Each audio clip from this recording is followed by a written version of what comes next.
მესამე პირის პასუხისმგებლობის დაზღვევა, რომელიც ამოქმედებას დროში უკვე რამდენჯერმე გადავადდა, ჯერაც თაროზეა შემოდებული.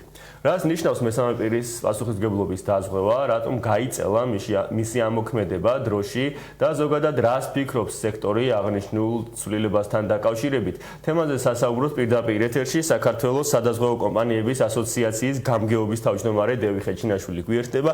ბატონო დევი, დიდი მადლობა თქვენი დროისთვის. მადლობა ინტერესისთვის და წარმატებებს ახალ ტელევიზიაში. მადლობა დიდი.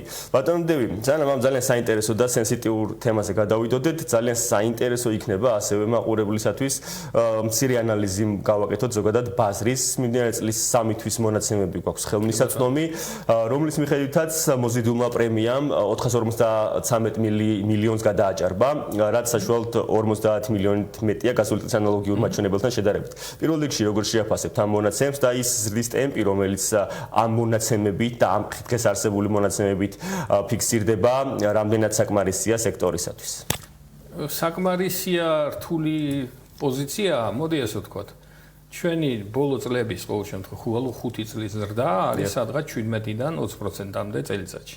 თავისთავად ეს ზრდა თითქოს ძალიან კარგია, იმიტომ რომ ის მნიშვნელოვნად აღემატება ეკონომიკურ ზრდას, კერძო სექტორის საშუალო ზრდას საქართველოში და ასე შემდეგ.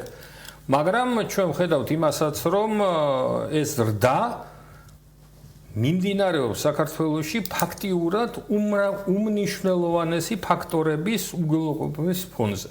ანუ რას გულისხმობ მე ამაში, რომ ჩვენ რო შევხედოთ სხვა მონაცემებს, რომელიც მნიშვნელოვანია, რომ შევაფასოთ სადავართ. არის ესეთი ინდიკატორი, რომელიც ამბობს მოზიდული პრემია მთლიან შიდა პროდუქტზე. ამ თვალსაზრისით ჩვენ ვართ ძალიან დაბლა, 1.3-ია თუ რაღაც ამდაგვარი და ნუ აი ევროპის ნორმალური მაჩვენებლები, მე არ ვამბობ ხა დიდი განვითარებული ქვეყნების 2-ზე მაღალია. ანუ ეს მაგრამ არის თუ არა ეს რეალური მდგომარეობა საქართველოში? ერთის რო კი, იმიტომ რომ მოცვა ანუ გამოყენება სადაზღვევო პროდუქტების არის დაბალი. აი რა არის ამისი განმაპირობებელი მიზეზი? თავად სექტორი რას ფიქრობს ამასთან დაკავშირებით? უპირველეს ყოვლისა, რასაკვირველია, ეს არის ისტორია, სადაც ოჯახში ამ თემაზე ლაპარაკი არ იყო, ხო, არავინ არ იცოდა, რომ ბაბუ არ ეუბნებოდა, რომ აი დაზღვევა უნდა მანამ ველოსიპედზე დაждები დაზღვევა უნდა. სადაზღვევო კულტურის არარსებობა. სადაზღვევო კულტურის სიმცირე, მოდი უკვე ესე თქვა, აღარსებობა აღარ არის სწორი. იმიტომ ჩვენ ხედავთ, რომ ჯანმრთელობის დაზღვევით ნებაყოფლობითი დაზღვევით, რომლისთვისაც ფაქტიურად ისჯება შრომელი ადამიანი თუ ის დაკარგავს, ანუ ეს თუ იყიდა დაკარგავს სახელმწიფო პროგრამებს 750,000 კაცი სარგებლობს. ანუ მაინც რაღაცა მასა არის, რომელმაც ეჩვევა ამას, რომელიც ამით სარგებლობს, სხვა დარგებში ეს ბევრად უარესად არის მდგომარეობა. მაგალითად, ავტომობილებს რო შევხედოთ, 10%-ზე ნაკლებია მოცვა, ანუ რეგისტრირებული ავტომობილები იმასთან და ნუ კიდევ უფრო ცუდი მონაცემია, ვთქვათ, ქონებასთან დაკავშირებით. ნუ ადამიანები ესე არ ხედავენ ღვთისყალობით ეს ქონებრივი ვთქვათ, ხანძარი რა შედარებით იშვიათია და ადამიანი არ ხედავს ამას ისე, რომ ეს მას ეხება. ნუ აქაც ძალიან მნიშვნელოვანია რაღაცა სახელმწიფოს თვალსაზრისით ფიქრი იმაზე, რა მოხდება თუ კიდე რა მოხდება თუ მოხდა დიდი მიწისძვრა. თურქებმაც არ იფიქრებს, მე მოხდა დიდი მიწისძვრა, ეხა აქ მექანიზმი შემუშავებული, როგორ დააკომპენსირონ არა, როგორ შექმნან მინიმალური პირობები იმის მე თუ მოხდა ისევ დიდი მიწისძვრა. ასევეა ეს მესამე პირის პასუხისმგებლობის დაზღვევები საერთოდ, ანუ რას ნიშნავს მესამე პირის? არის ადამიანი არაფერში არ მონაწილეობს, თავისთვის ცხოვრობს და მოხდა ავარიაში და დაზიანდა. ან ბენზო გასამართ სადგურთან გაიარა და ის აფეთქდა და აი რაღაცა ესეთი ამბები და ეს ერთი მხარე არის რასაკვირველი ძალიან მნიშვნელოვანი რომ შერბილდეს ესეთი სხვადასხვა უსაფრთხოების ზომები გატარდეს რაღაცა ხანძრის საწინააღმდეგო წესები მილიონი რამე და მეორე ნაწილი არის იგივე გზების უსაფრთხოება გაიზარდოს მნიშვნელოვნად და მეორე ნაწილი არის რასაკვირველი ის რომ თუ მოხდა უკვე ესეთი რამე მაინც მე ამის კომპენსაციის მექანიზმი არ იყოს დამოკიდებული დამზიანებლის შეძლებაზე რომ ეს აანაზღაუროს აი ეს არის ერთ-ერთი ყველაზე მსხვილი მსოფლიოში უკლებლივ ყველგან ჩვენ გარდა არსებული ინსტრუმენტი არის სწორედ ეს ამტოფლობელის მესამე პირის პასუხისმგებლობა. თქვენ ძალიან საინტერესო გარემოებაზე გამოვხილეთ ყურადღება, ეთერამდე მეც შევამოწმე და რეგიონში პრაქტიკულად ყველგან მოქმედებს. რეგიონში არა, სოფლიოში. კი ბატონო, და განსაკუთრებით ჩვენს რეგიონზე გამოვხილე ყურადღება, მათ შორის სოფლიოში, რა თქმა უნდა და ჩვენთან საუბარი ამასთან დაკავშირებით უკვე რამდენიმე წელია მიმდინარეობს. მე ვიტყოდი აქტიური საუბარიც. თუმცა ჯერჯერობით მისი დანერგვა პრაქტიკაში და განხორციელება ვერ მოხერხდა. პირველ რიგში რა ეტაპზე არის თავად სექტორს რა ინფორმაცია გაქვთ ეს პროცესი და რა აფერხებს თქვენი შეფასებით მის პრაქტიკაში დანერგვას და განხორციელებას? დღეს უკვე ვფიქრობ, რომ ფორმულა ძალიან მარტივია. იმიტომ რომ ეს არ არის უბრალოდ ლაპარაკი იმაზე, სექტორს უნდა და რაღაც ინიციატივები აქვს, არა, მთავრობას აქვს შემუშავებული კანონპროექტი, სექტორთან ერთად გავლილი, შეთანხმებული, ძალიან საინტერესო მოდელი ამის დანერგვის, რომელიც შემდგომი ნაბიჯის გადადგმულია სამთავრობო შიგნით ყველგან არის შეთანხმებული ყველა უწყებაში, რაც არ არის მარტივი პროცესი და სრულიად გამზადებული დრაფტი დევს. ანუ რა უშლის ნუ ვიტყვით. რა არის საჭირო იმისათვის, რომ გადავიდეს, თქვათ, თავრობის ინიციატივით პარლამენტში. ეხლა უკვე ესე დგას საკითხი. კი ბატონო. მე ვფიქრობ, რომ აქ მაინც პოლიტიკური ნებაა ეხლა. ერთადერთი რაც ამას თორე არ ვიცი სხვა გარემოებები არსებობს თუ არა, რომელსაც უნდა გაუწიონ ანგარიში ის, მაგრამ დღეს არის გადაწყვეტენ გაუშვებენ პარლამენტში. კი ბატონო, ბატონო დევი, ასევე ძალიან საინტერესო საკითხი არის თავად სექტორისთვის ამ პროდუქტის ბაზარზე შემოსვლა რა შეცვლის, რა შეიცვლება კომპანიებისთვის და პრინციპში თქვენ ისაუბრეთ მომხმარებლისათვის რა შეიცვლება და რა კომფორტია, ამაზე უკვე ისაუბრეთ. თავად კომპანიებისთვის და სადაზღვეო სექტორისთვის რას ნიშნავს ამ პროდუქტის დანერგვა ბაზარზე?